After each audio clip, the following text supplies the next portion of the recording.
It's Josh. How you doing?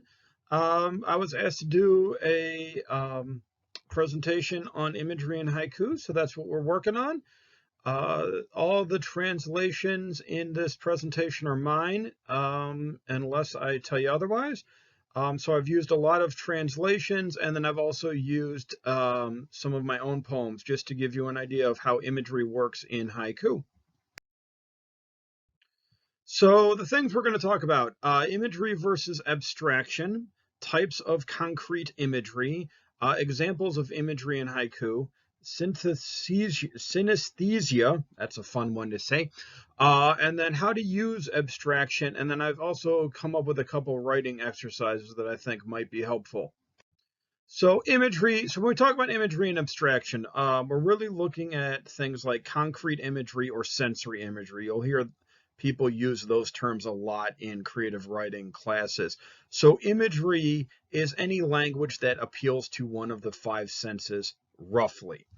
Those are the ones that beginners usually focus upon, are the five senses. There are a couple more like kinesthetic imagery and internal imagery, which we can discuss, but in haiku, you're really looking at the imagery that appeals to the five senses. They're very specific. You want to hone in on very specific, very concrete language, because there are limited interpretations. If I say a Granny Smith apple, for example, that is a very limited color, very limited taste, very specific, as opposed to abstraction, which is language based in emotions and various concepts, peace, truth, justice, love, these big ideas. There are multiple, some might argue, infinite interpretations of those words. And so that's why we want to avoid those, because the reader doesn't have something to cling to. Ideally, when we talk about using imagery, we're talking about giving the reader something that they can cling to, that they can participate in the poem. And when you use abstraction, or when a writer uses abstraction, it's so vague and so broad that the reader isn't able to participate fully. So the types of imagery that we're going to focus on, visual imagery are images of sight. Auditory imagery is imagery of sound. Tactile imagery is imagery of touch. Olfactory imagery is imagery of smell. Gustatory imagery are images of taste. Five senses, five types of imagery. You'll also hear about organic imagery. Those are internal states: hunger, fatigue, internal pains, like from a surgery or something. That's organic imagery. And then kinesthetic imagery are images of movement or tension. So things that are moving, or things that are like coiled and ready to move. Those will happen in haiku, but primarily we're going to look at the first five. So, couple examples. These are from the disciple of Basho, Kaikaku. These are all my translations. So, visual imagery. Evening sunset, a butterfly flutters downtown. Evening sunset, a butterfly flutters downtown. Very clearly, we can see the sunset. We know what colors we're dealing with. We have the kigo of the butterfly. We know what season we're in. We have the image of the butterfly. Everything here is very visual, very vibrant, very colorful. And we go to auditory imagery. The warbler upside down, New Year's song. The warbler upside down, New Year's song. Again, very clear image with the bird. We know exactly what type of bird we're dealing with here. We know the type of song. Again, so we have a very clear audible sensation, or auditory sensation. We know, and of course, Kaikaku's readers would have been very familiar, more than Westerners, with the type of bird, with the type of song. They would have had a deep connection to that type of song. Tactile imagery, imagery of touch. Being stabbed in a dream was real, the tracks of a flea. Being stabbed in a dream was real, the tracks of a flea. Again, tactile imagery. We know the itching sensation, the burning sensation of a flea. And again, we're dealing with 17th century Japan here, so this would have been much more realistic that fleas would have been part of the daily life than they are for us Westerners. But we understand that this is a tactile image. We know what a bug bite feels like. We know what the itching, the burning of a bite like that feels like. Olfactory imagery, imageries of scent, side by side with the shit collector's cart, mountain cherry blossoms. Side by side with the shit collector's cart, mountain cherry blossoms.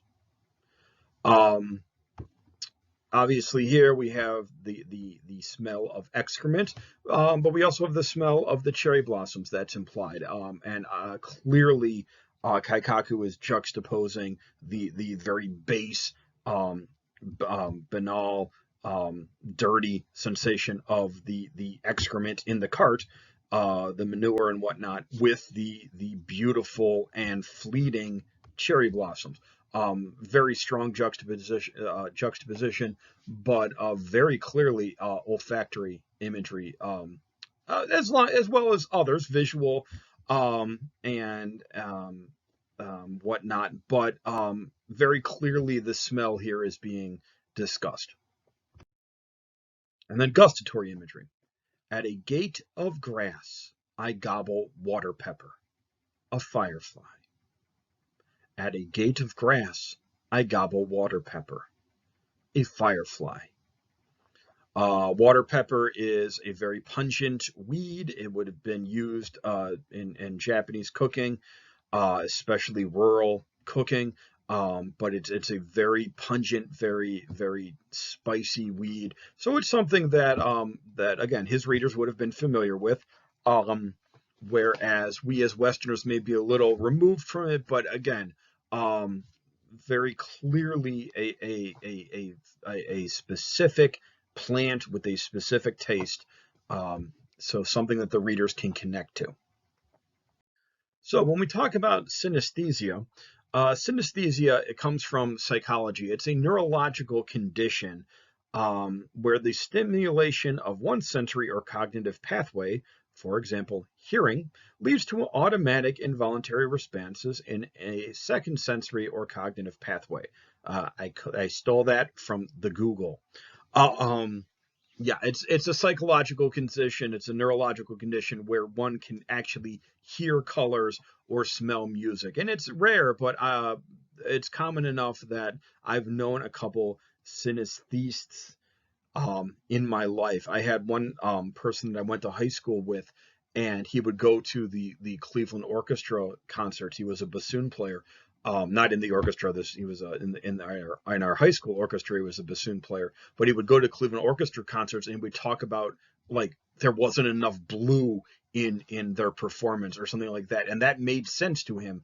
He could see the colors when the music was playing, and he didn't mean blue like blues, like the music style. He literally was seeing colors when the orchestra performed, and he felt that there should have been more blue in the composition. So having discussions with him about music was very fascinating. This can work in haiku.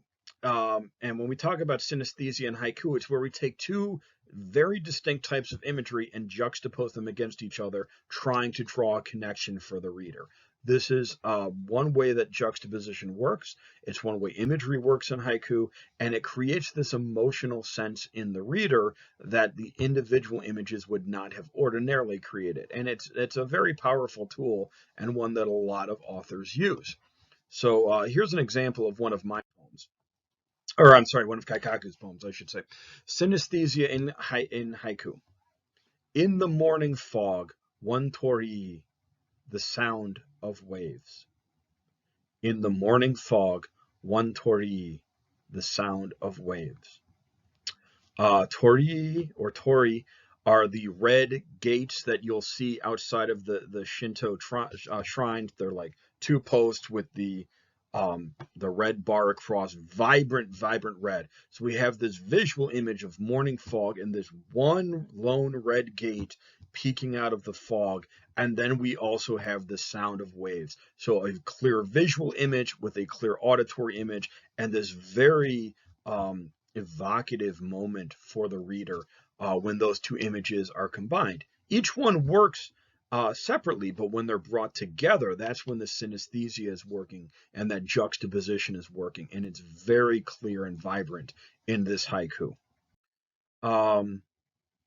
So we talked a little bit about abstraction at the beginning, so I want to return to that because there are ways I think that a poet can use abstraction in haiku. It has to be done delicately. It can't be done over the top. You have to find a balance, but I think it can be done. So when we talk about abstraction, again, we're talking about sensations or experiences that have no sensory parallel. Right? They're not connected to any of the five senses. These are ideas. These are concepts. These are big emotions.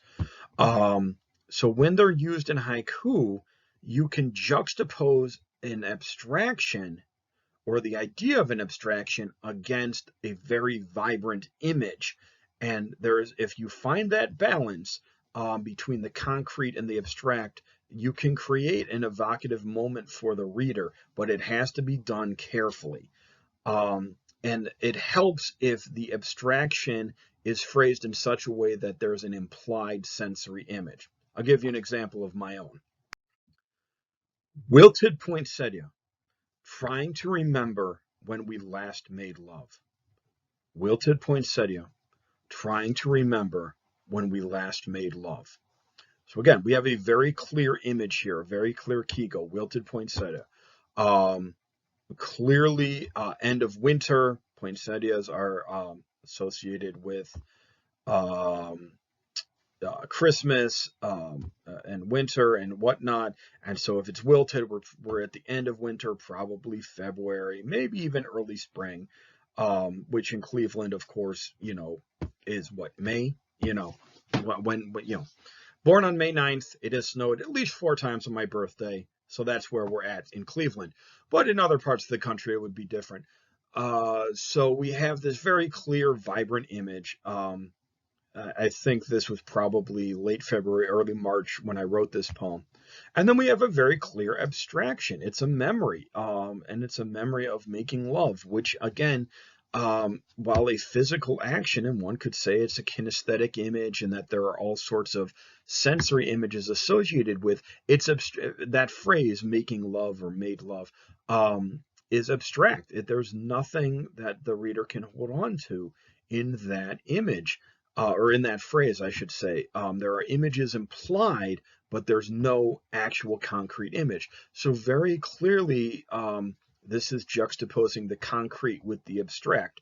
I think it's successful. It was published, but again, it's one of those where there are images implied with the abstraction, as well as a very clear concrete image and Kigo in that opening line. So I think that grounds the abstraction. This can be done to poetic effect, but again, finding that balance. The author has to find the balance.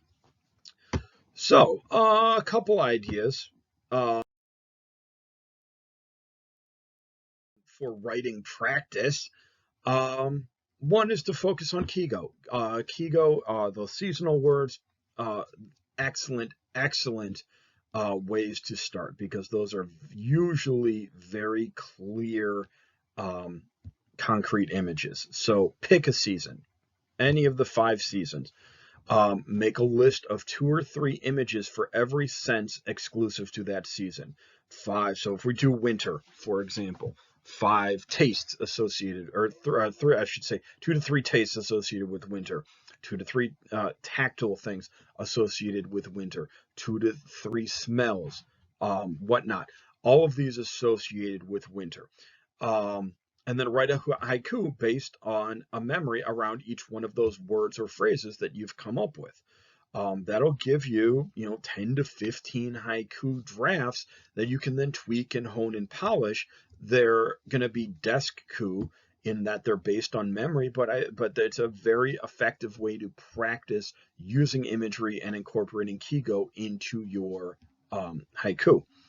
I also like image gathering ginkgos. A ginkgo is any walk taken or journey taken with the express purpose of writing haiku. So we've done virtual ginkgo at some of our meeting that are really cool. And we've led a couple ginkgo, or I've led a couple ginkgo in the Cleveland area.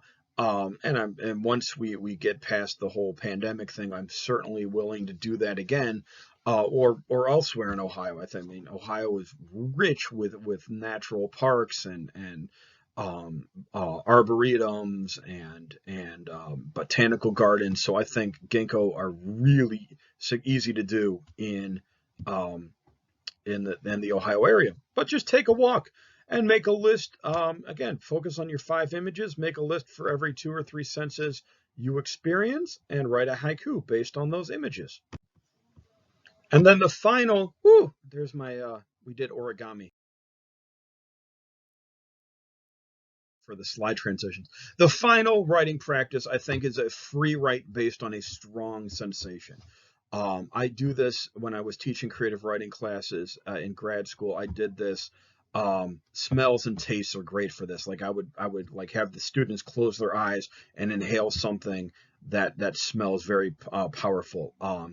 Something like I would use Tiger Balm, the ointment that's got a very specific medicinal smell. Perfumes are good, and then of course tastes. Something with a very specific and potent taste would be also very good. Free write on that sensation, no thought. Free writing, just churn pen to paper, put the pen down and just write. Don't think, don't even worry about grammar, punctuation, just write. You don't have to worry about sentences. All you're trying to do is get ideas from your head onto the paper. Put the free write away for a while. I give it an hour. I always tell my students to give it like a day, but if you want, you just give it an hour or two. Come back to your free write and find the specific images in it, and literally make a list. These are the visual images I've created. These are the tactile images I've created, so on and so forth. Write haiku based on those images. Focus on those images and write haiku. And again, going back to the original sensation helps. Or the narrative that the original sensation created helps, but those images are based on very strong memories, and taste and smell are very, very good for unlocking memories. So really honing in on those images and writing haiku about them will come up with some probably very, very vibrant poems. So that's how imagery works. That's how imagery works in haiku, and a couple writing exercises. Obviously, if you have any questions, let me know. If something wasn't clear, I'd be glad to talk about it in our Facebook group. But that's how imagery works in haiku. Good luck.